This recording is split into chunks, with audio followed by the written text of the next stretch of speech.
इसमें हमारा काना नहीं हो सकता।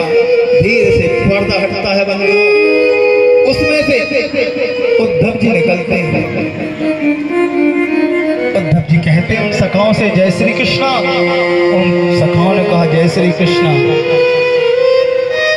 कहा, उद्धव बृहस्पति के शिष्य कृष्ण के सखा है, कृष्ण ने हमें पहुंचाया है। एक सखा कहता है, कृष्ण ने इतनों दिनों बाद हमारी खबर ली, उस खबर में भी वो नहीं आया, संदेशा भेज दिया किसी दूसरे को। हाँ भैया, अब राजा बन गया है ना, तो हम औरों की खबर क्यों लेगा? उद्धव जी ने कहा, ऐसा नहीं है, गोविंद तुमको रोज याद करते हैं, सारे सखाओं को खूब याद करते हैं। एक सखा कहता है, रहने दे भैया, उसकी बात ना करे, हमें पता है वो हमें कितना याद करता है। अरे परसों की कह के गया, परसों नहीं आया, और परसों बाद भी एक संदेशा भेजा, तो कितना याद करता होगा वो। उद्धव जी ने कहा, आप हमारा एक काम कर दो, हमें बता दो कि नंद भवन कहाँ है। हम मैया से मिलना चाहते हैं, बाबा से मिलना चाहते हैं, उनका संदेशा लेके आए हैं कृष्ण का, उनको सुनाना चाहते हैं। एक सखा कहता है, हम बताते हैं, हाथ पकड़ के ले जाता है, और एक नाली में से पानी बह रहा था, उस नाली को दिखाते हैं बंधुओं। वह सखा कहता है कि ये नाली तो जहाँ से उद्गम हुआ है, जहाँ से नाली निकली, जहाँ से पानी बह रहा है, बस इसके सीध चले जाना, और जहाँ ये खत्म हो जाए वही समझ लेना ये नंद भवन है। उद्धव जी ने कहा, नंद भवन है, नंद भवन से नाली निकली है, इसका क्या मतलब?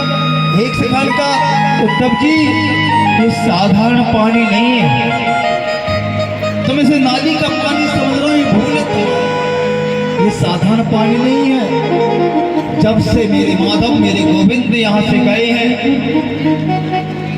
तब से नंद भवन में लाखों गैया, लाखों गोपियां रात दिन भगवान के विरह में अश्रु बहा रही है ना, उन अश्रु की से जो निकली जल है ना, वह एक सरिता में परिणित हो गया है। यह वह जल है, अश्रुओं की धारा से जो लाखों गैया, पशु पक्षी रो रहे हैं ना भगवान के विरह में, यह अश्रु धारा है, ये कोई साधारण पानी नहीं है। यह सुनकर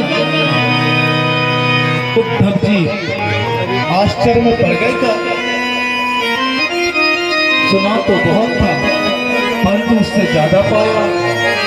इतना प्रेम, इस प्रेम को छोड़कर भी मेरे गोविंद मथुरा चले गए। उद्धव जी को अपने ज्ञान का अहंकार था, क्योंकि वो अपने आप को बृहस्पति का शिष्य समझते थे। बहुत अहंकार था अपने ज्ञान का।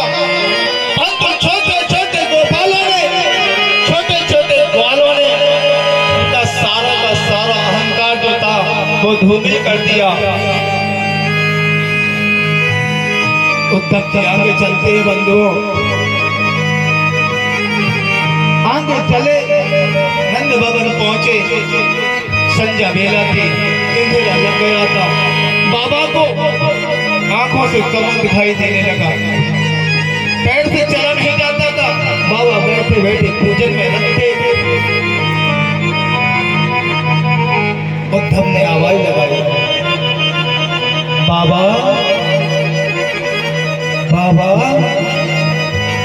जैसे आवाज लगाते हैं बंधुओं, मानो जो जड़ बाबा हो गए तो उनमें चेतना आ गई, केवल बाबा सुनने मात्र से।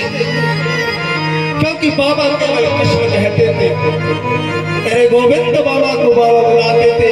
आज ये बाबा शब्द सुनते ही जो जड़ हो चुके थे नंद बाबा वह चेतन हो गए और दूर से देखा कि कोई पीठा पर ओढ़े हुए मुकुट लगाए हुए आ रहा है। अरे अरे मेरा कृष्ण आ गया, मेरा कृष्ण आ गया। यह सोच कर सीधे भगते हैं और उद्धव जी को अपने अंक में ले लेते बंधुओं। गले से लगाया उद्धव जी को, तो दूसरे इच्छा पता चला ये मेरा कान्हा नहीं हो सकता। निहार के गौर से देखा तो पता चला कोई और। तो उद्धव जी ने प्रणाम किया, कहा बाबा मैं तुम्हारे पुत्र कृष्ण का सखा हूं।